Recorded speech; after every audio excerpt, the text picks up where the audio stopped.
You're always so dramatic, Mom. I said I'd pay it. I just need a few days. Paris's lips puckered like she'd just sucked on a lemon. Few days? Olive, the invoice is already late. They could kick us out.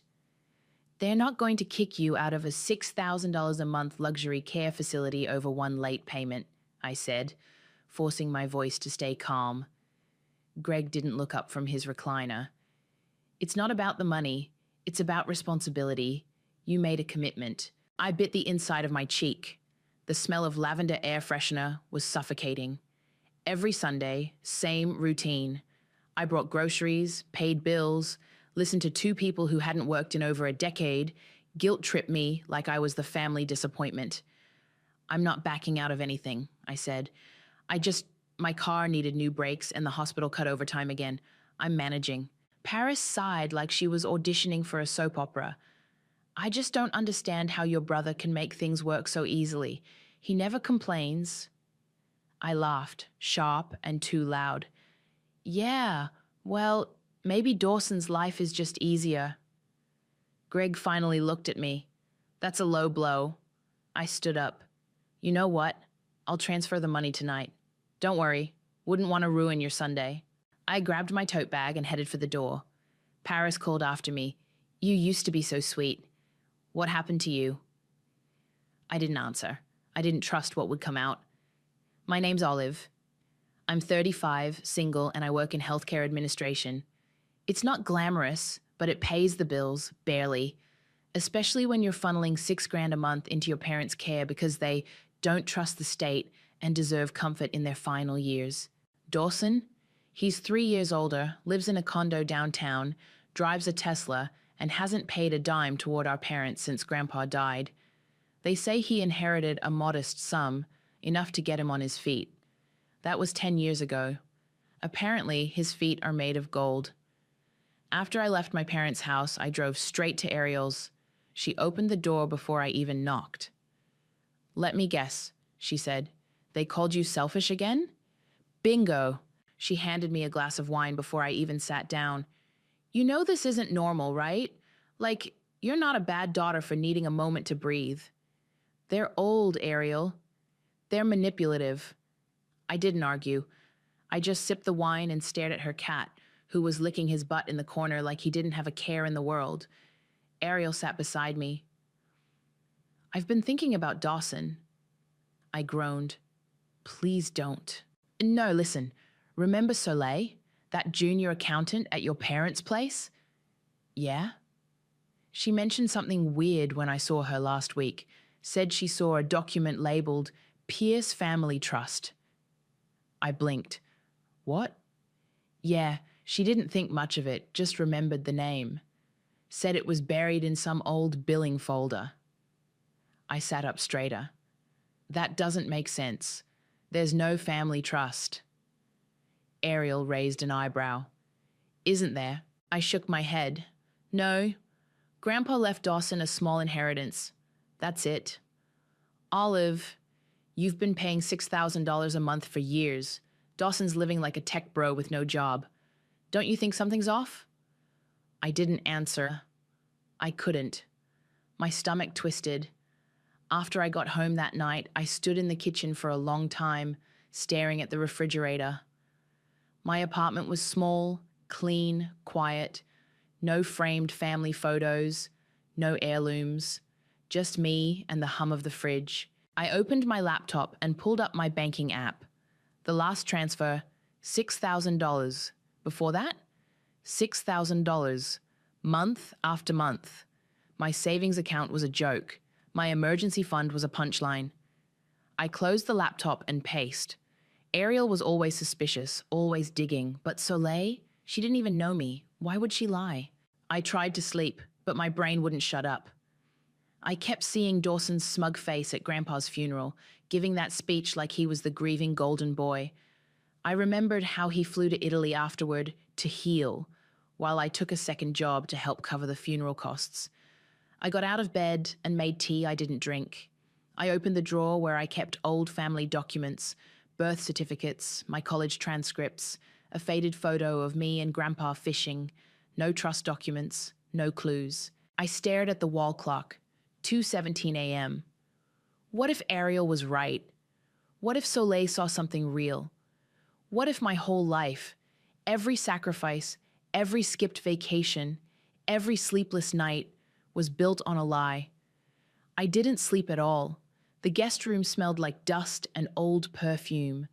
I hadn't been in there since Dad converted it into his office, which was just a fancy way of saying he shoved a desk in the corner and filled it with junk mail and broken pens. "I'm just grabbing some photo albums," I called out to Paris from the hallway. "Top shelf in the linen closet," she replied, her voice floating from the kitchen. "Be careful with the ones from Italy. Dawson loved those." Of course he did. I stepped inside and closed the door behind me. The air was thick. The desk was a mess. Papers, envelopes, a mug with dried coffee crusted at the bottom. I pulled open the top drawer. Receipts, a checkbook, some loose stamps. Nothing interesting. Second drawer, old tax returns, some labeled, some not. One manila folder was marked Salazar Estate. My heart thudded. I opened it. Inside were copies of Grandpa's will, a few legal letters, and a stapled set of papers titled Pierce Family Trust, Annual Disbursements. I froze. The pages were thick, printed on high-quality paper. My hands shook as I flipped through them.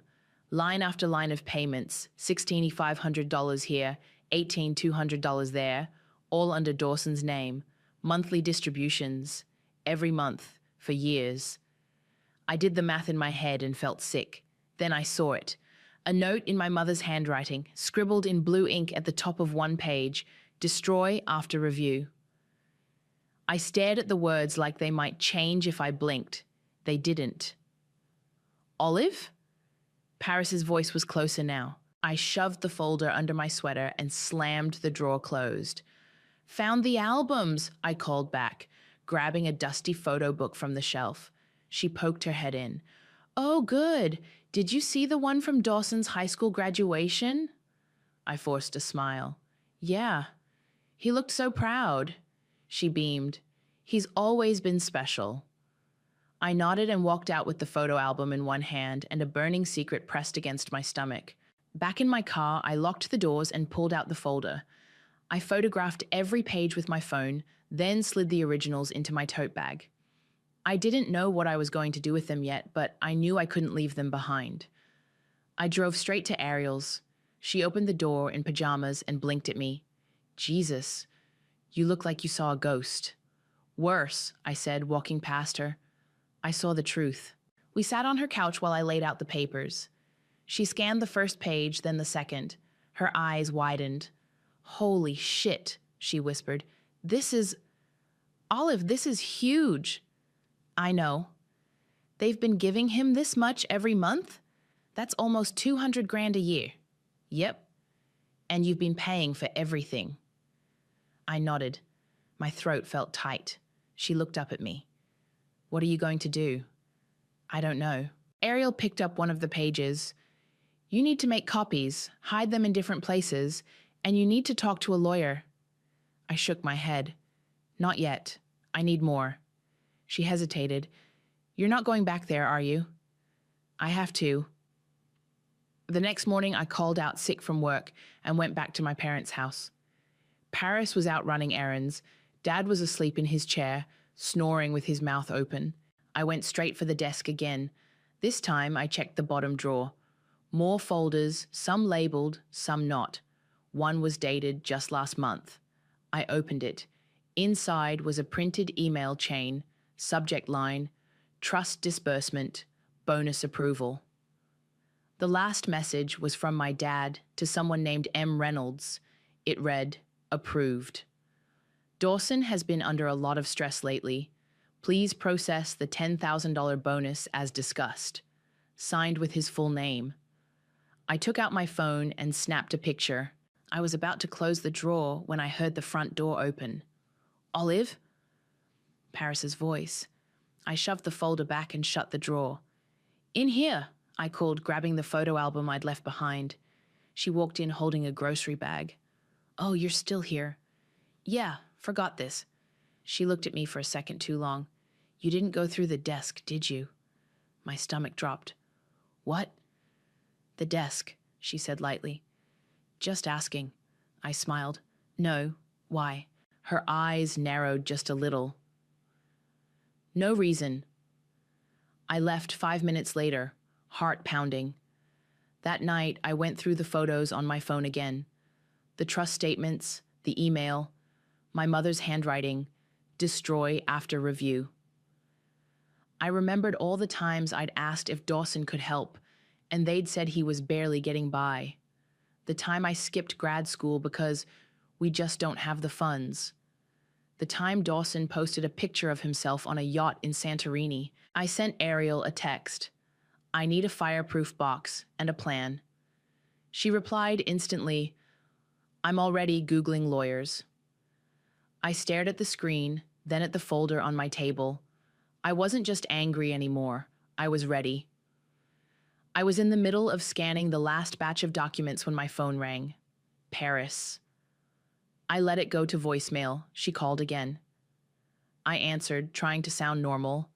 Hey, did you go snooping around in the guest room yesterday? My chest tightened. What? The desk. Were you looking through the drawers? I forced a laugh. No, I grabbed the photo album and left. Why? There was a pause. Some folders were out of place. Maybe Dad moved them? Another pause. Maybe. She hung up without saying goodbye. I stared at my phone. My hands were shaking, but not from fear, from adrenaline. I texted Ariel. They know someone was in the desk. I lied. I think she half believes me. Come over now, she replied. 20 minutes later, I was sitting on Ariel's floor, surrounded by papers and empty coffee cups. She picked up one of the scanned documents and shook her head. This one. Dawson got $22,000 in July. That's the same month you paid for their new hospital bed. I nodded. I remember because I put it on my credit card. Ariel looked up. You need to talk to someone legally. This is fraud, Olive. Not if they're the trustees. They can technically do whatever they want with the trust. But lying to you? Manipulating you into paying everything while they funnel money to Dawson? That's not just shady. That's evil. I didn't respond. I was too busy remembering things I'd tried to forget. Like the time I got accepted into a grad program in Chicago. I was 24, excited, ready to go. I'd asked my parents if they could help with tuition. They said no. Money's too tight, Greg had said. We're still dealing with the estate stuff. That same year, Dawson took a 6-month sabbatical to find himself in Europe. He posted pictures from Paris, Rome, Santorini. I thought maybe he'd saved up. Maybe he was just lucky. He wasn't lucky. He was funded. I picked up a folder and flipped through it again. That email from my dad authorizing the $10,000 bonus for Dawson just last month. Ariel leaned back against the couch. They've been doing this for years. I nodded. You've been paying for everything. Rent, food, medical bills, nursing home fees, and they just let you. They didn't just let me, I said. They expected it. My phone buzzed again, this time a text from Paris. We need to talk. Come by tomorrow. I showed Ariel. She's on to you. Let her be. Ariel stood up. You need more proof, something from outside the family, something they can't spin. I looked at her. Like what? She grinned. Like the trust firm. Call them. Pretend to be someone else. Ask questions. Get them to confirm your parents are managing it. That's risky. So is giving them another chance to cover their tracks. The next morning, I called the number listed on one of the trust documents. I put on my best fake smile voice. Hi, this is Rachel from Martin & Jensen Law. I'm assisting with a client's estate review. I just have a quick question about the Pierce Family Trust. The man on the other end didn't even hesitate. Sure, what do you need? Just confirming, who are the current trustees on file? Looks like Greg and Paris, both listed as co-trustees. And the beneficiary? Only one, Dawson. I scribbled it down. Perfect, thank you. Need anything else? Nope, that's all. Appreciate it. I hung up and stared at the pad of paper in front of me. It wasn't a mistake. It wasn't a misunderstanding. It was a setup. Later that week, I visited the nursing home to drop off some paperwork.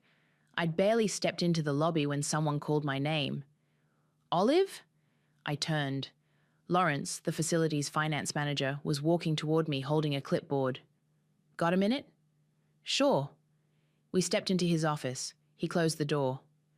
I was reviewing some of your parents' billing records, he said. Something odd came up. I kept my face neutral. Odd how? There have been some overrides on their account, waivers, adjustments, all authorized by your father, but he's not listed as the financial guarantor. You are. My heart thudded. What kind of overrides? Things like waived late fees, extended payment terms, even a temporary rate reduction last year? I blinked. I didn't know about any of that.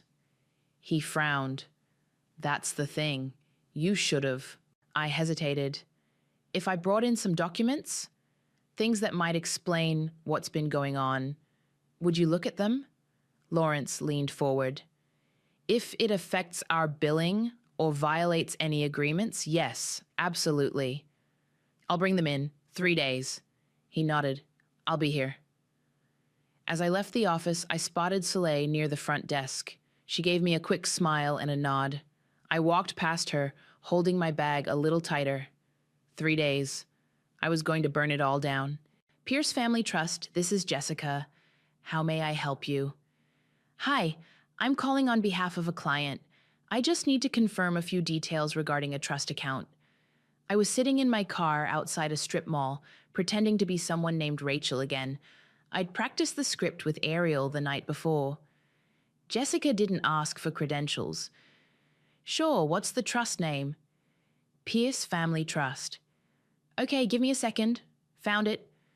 What would you like to know? Just confirming trustees and beneficiaries. Trustees are Greg and Paris. Beneficiary is Dawson. Is there a secondary beneficiary? Nope, just Dawson. Got it. And are the trustees active? Yes. Both are managing the account and authorizing disbursements. Perfect. Thank you. I hung up and stared at the steering wheel. It wasn't just a lie of omission. It wasn't something they forgot to tell me. They were managing the trust. They'd been signing off on every payout, every bonus, every luxury Dawson enjoyed while I was maxing out credit cards to keep them comfortable. I drove straight to the nursing home. I'd called ahead. Lawrence was expecting me. He met me in the lobby, his usual friendly smile replaced with something more serious. Let's go to my office. Soleil was already inside, seated at the small conference table. She gave me a tight smile. I pulled the folder from my bag and placed it on the table. This is what I found. Trust documents, emails, billing records. I think you'll want to see this.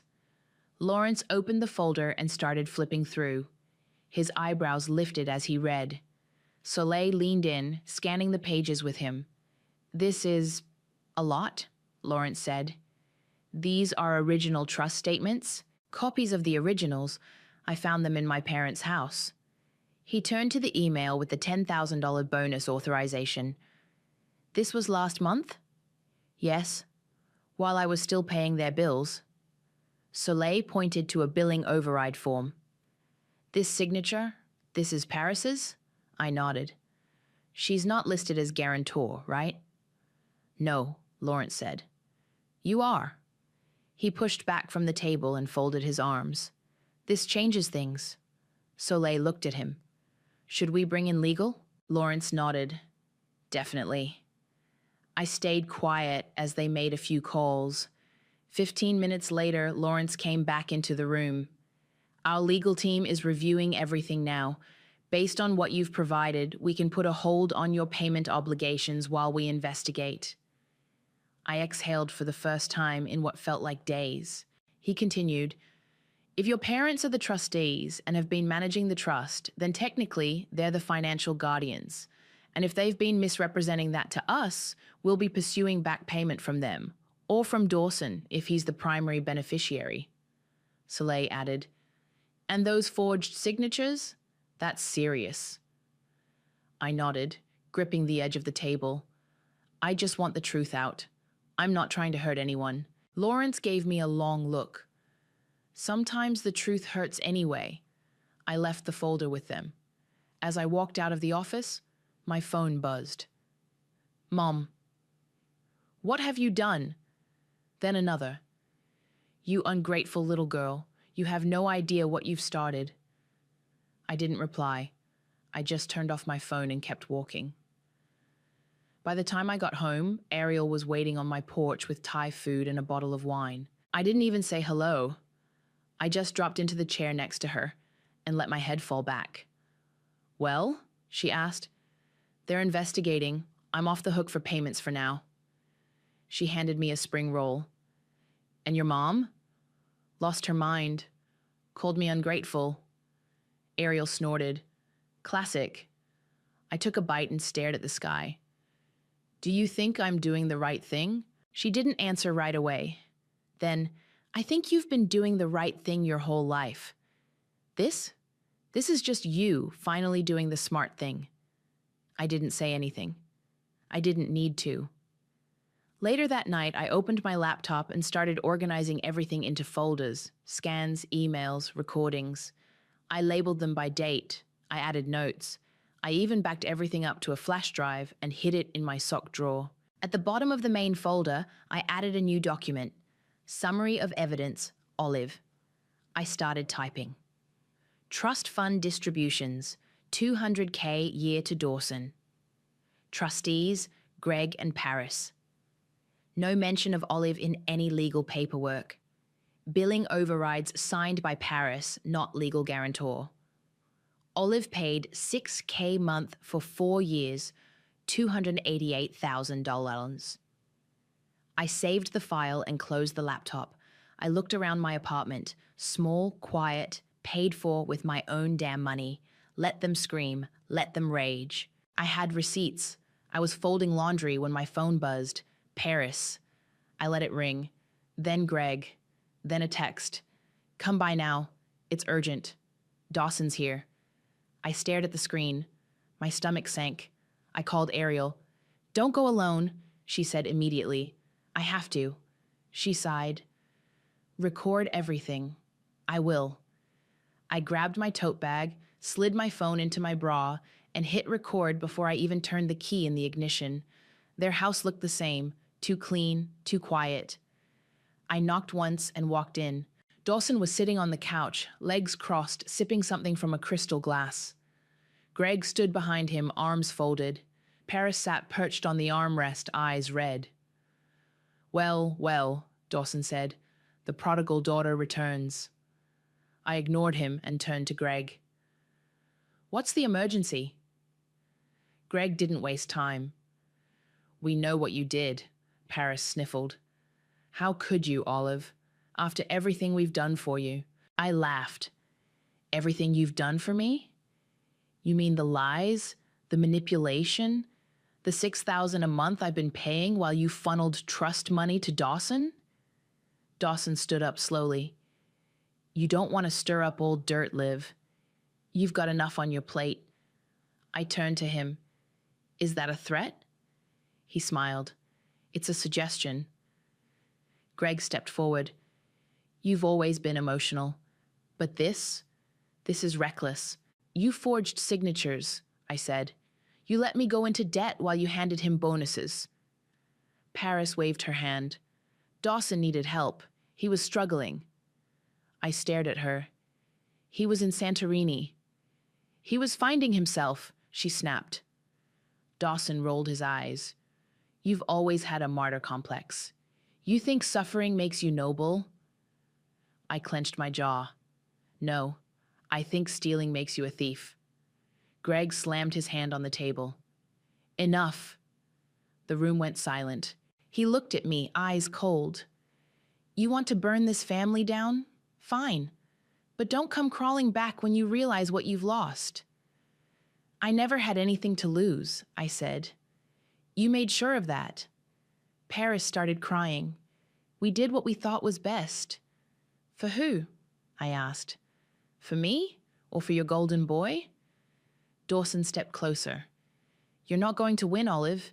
You think some documents and a sob story make you righteous? You're just bitter. I met his gaze. No, I'm done. I turned and walked out. Outside, I sat in my car, shaking. I stopped the recording and saved it. My phone buzzed. Ariel. Well? She asked. I got it all. Good, come over.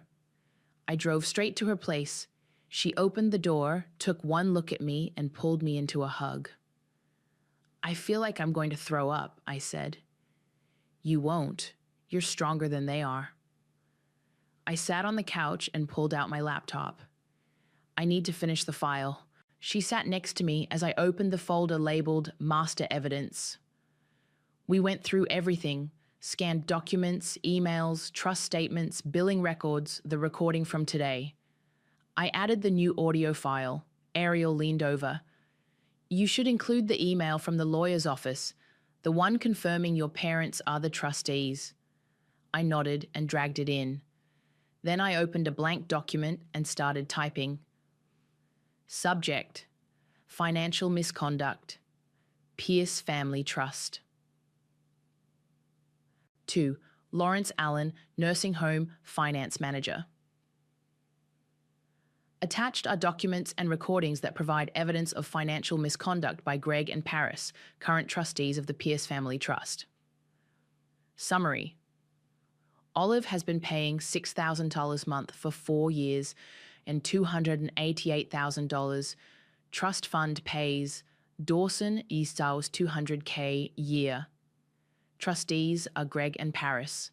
Billing overrides signed by Paris, not legal guarantor, forged documents and misrepresentation, requesting official audit and reassignment of financial responsibility. I saved it as a PDF and attached everything. Ariel looked at me. Ready? I hovered over the send button. Then I clicked it. It was done.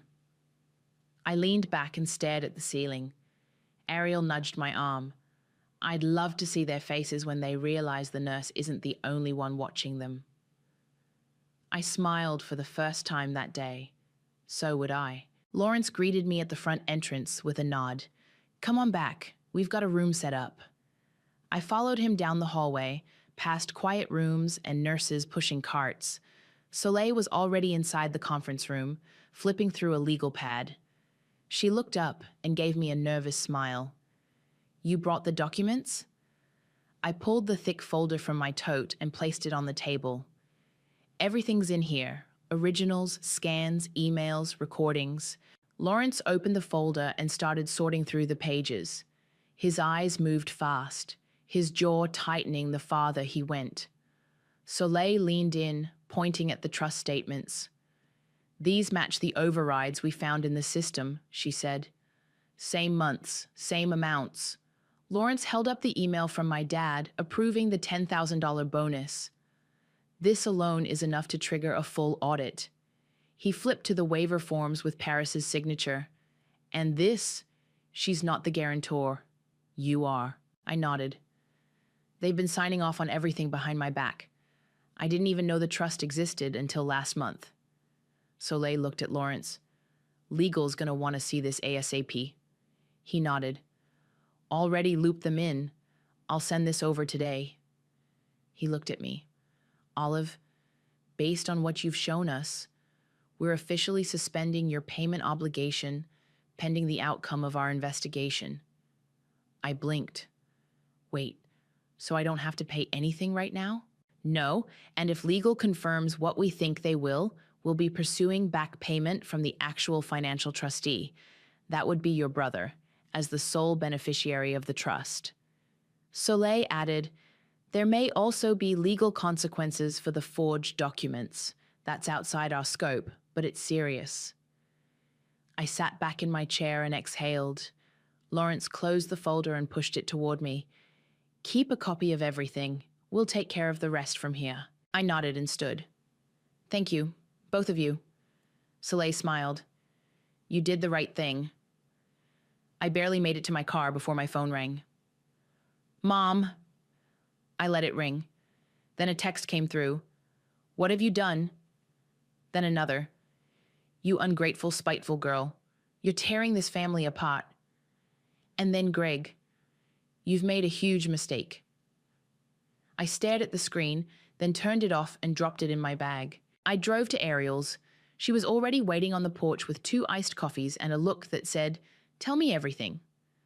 They're launching an investigation, I said, setting my bag down. I'm off the hook for payments. Dawson's about to get hit with the bill. Ariel grinned. Oh, I bet he's gonna love that.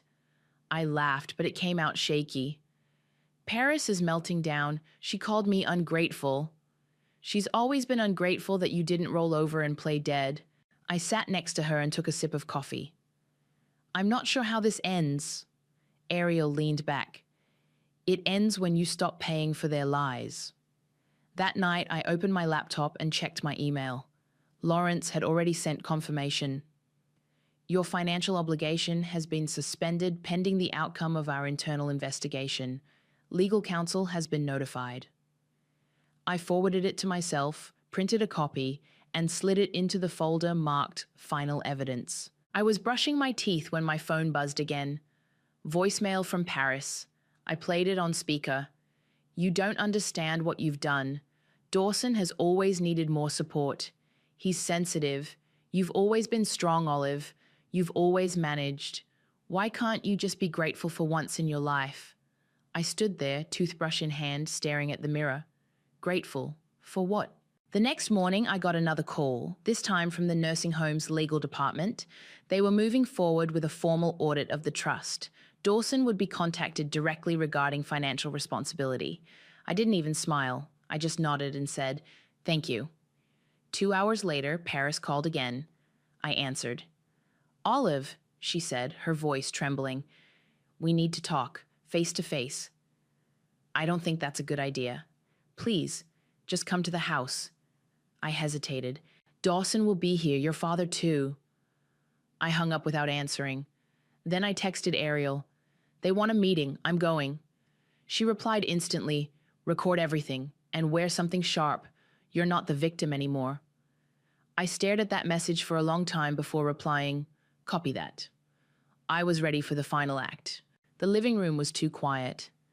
Paris sat on the edge of the couch, eyes puffy, hands clasped like she was praying. Greg stood near the fireplace, arms crossed, jaw tense. Dawson lounged in the armchair like he was bored at a dentist's office. I stepped inside and closed the door behind me. "You said you wanted to talk?" Paris stood up.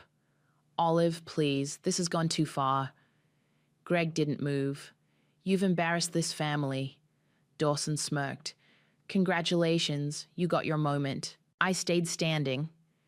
"You mean the moment where I stopped being your personal ATM?" Paris flinched. "We didn't ask for that." "You didn't have to. You just let me keep paying while you handed Dawson hundreds of thousands of dollars." Greg stepped forward. "You don't understand how trusts work." "I understand enough," I cut in. "I understand that you've been managing it, that you forged signatures, that you lied." Paris's voice cracked. "We didn't lie. We just didn't tell you everything." I laughed. "That's called lying, Mom." Dawson stood up, arms spread.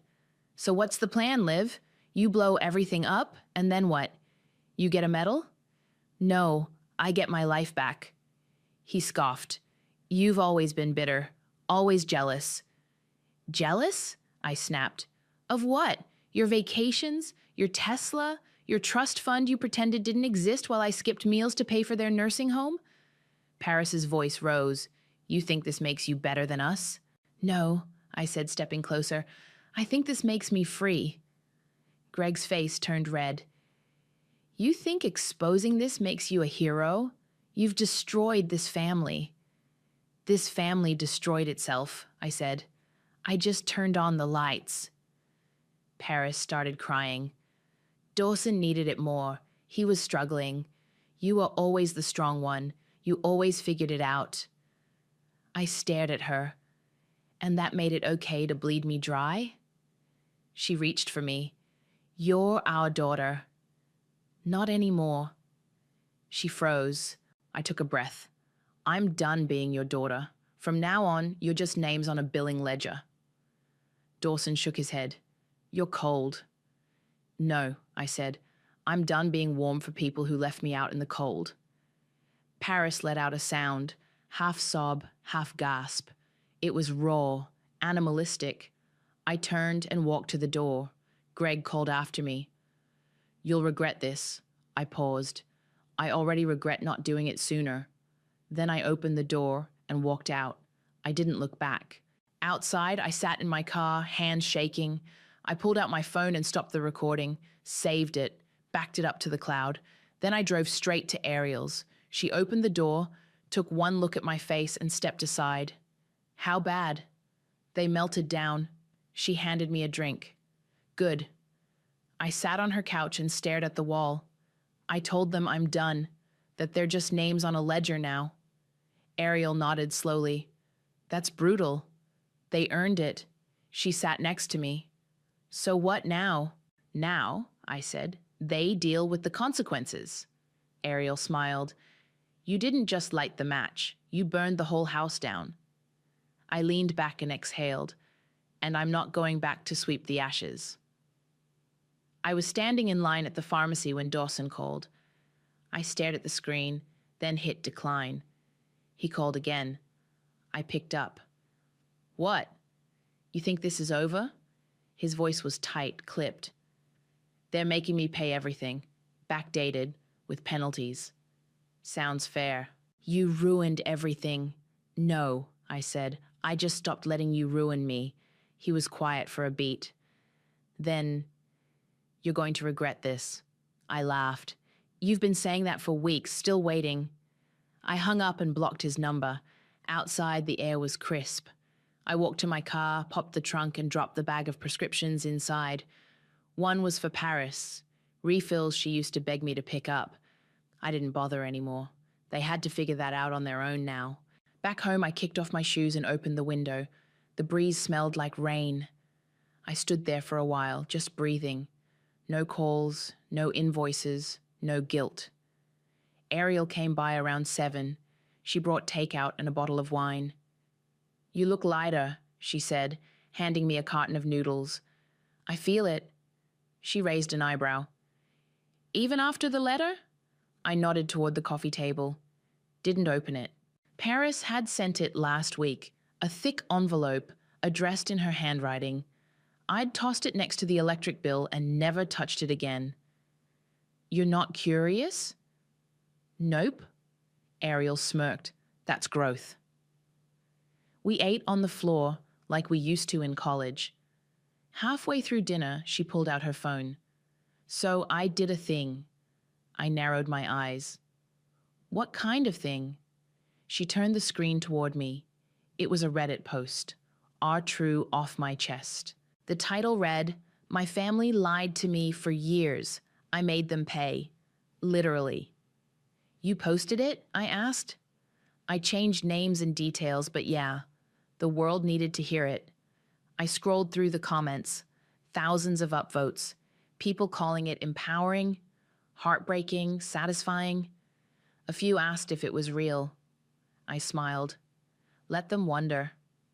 Ariel raised her glass. To karma. We clinked.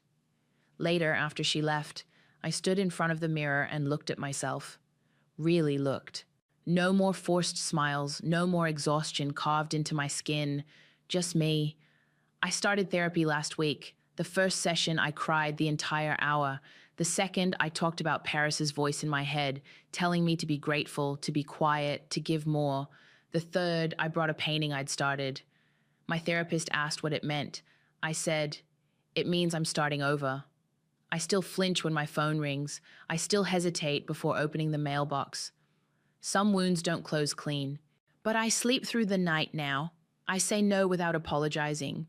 I don't explain myself to people who never listened, and when I think about revenge, I don't feel guilty. I feel free. Everyone warned me revenge was bitter, but no one tells you how liberating it tastes when served cold on a silver tray you paid for yourself.